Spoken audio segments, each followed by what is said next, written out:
Okay, mga kahugo, luto tayo ng chop suey. Yan. Isa natin yung ating sahog, baboy. Yan. Lagyan ko na lang ng konting mantika at medyo mataba yung ating liempo. Manok sana eh, wala kami nabiling manok. Mga kahugo, ito. Yan lang natin ng konti, tapos lalagay natin yung bawang sibuyas. Ayan.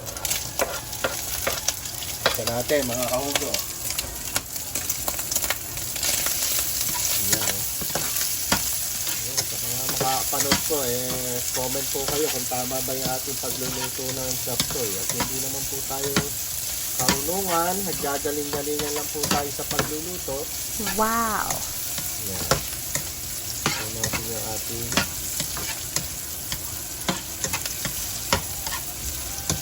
liempo. Ayan.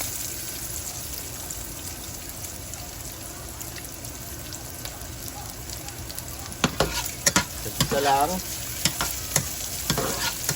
Alam po sa chop suey unaunahin lang natin yung medyo may katigasan ng konting gulay, gano'n. Lagay ko na yung celery.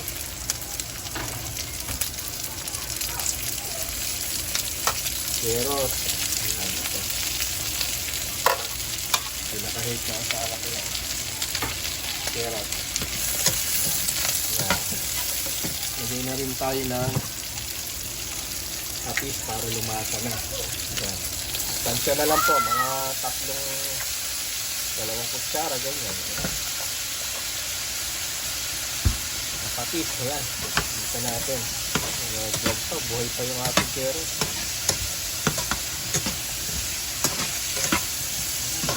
Bango, mga kahugo. Yan, gisa. Ayan natin yung ating carrot, celery. Naman yan. Lagay ko kami yung broccoli. Yan.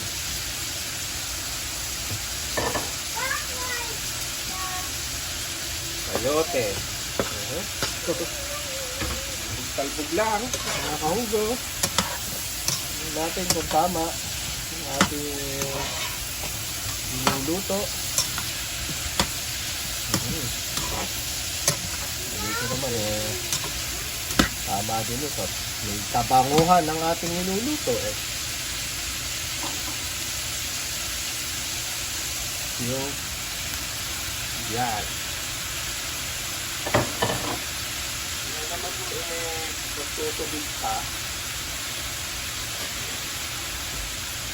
Hindi na ako ng konting tubig para sure. Panuho muna natin. Pamaya yung iba namang sangkap na gulay. Kagaya ng repolyo, sitsaro, tsaka bell pepper. Ayan. Pamaya antayin lang tayo siguro mga 5 minutes.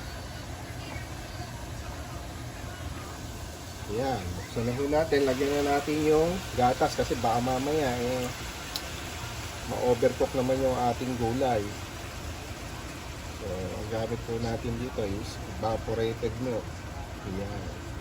Pa naman, carnation. Ayan, sarap yan magatas Ayan, palango natin ng konti. Kulo-kulo pa ng konti yan, lalagay ko na yung ating repolyo chicharo. Hahuli natin yun. Okay, mga kahugo, hintay lang natin yung ating pachamba-chambang chop suey. Ayan, request po sa atin ng ating mga anak at ang aking misis. Ayan, chop suey. Sumahin natin mga kahugo. Lagay ko na yung ating pambatong lugdang pugo. Ayan, lagay na natin itong ating repolyo chicharo. Ayan. Ayan, mag-comment lang po kung paano talaga yung eksaktong pagluluto ng ating chop suey. Hindi naman ho ako ganun kagalingan, naggagaling-galingan lang din mga kahugo. Ayan. Wala kaming kakainin pagka hindi ako naggaling-galingan sa pagluluto. Ayan. Panlahuuli natin, pamaya halo mga kahugo. Ayan. Ayan, mix na po natin mga kahugo ang ating gulay. Ayan, mahirap din talaga magluto ng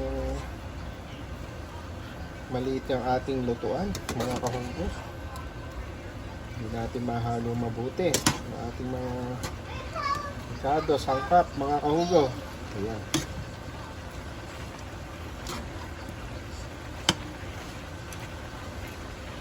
Ayan.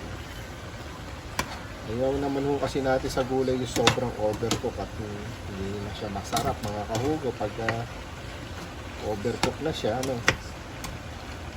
Yan, takpan na ho uli natin, mga ilang minuto, okay na ho yung ating chop suey. Ang panghuli ho natin lalagay, ilagay na natin ang nagbibigay ng aroma at lasa. Ayan. Bell pepper. Okay, mga kahugo. Mga 2 minutes na siguro yan, mga kahugo. Luto na yung ating chop suey. So, ito na mga kahugo. Luto na po yung ating chop suey. Yan. Yum, yum, yum. Ping, ping, ping. Kain na mga kahugo. Thank you.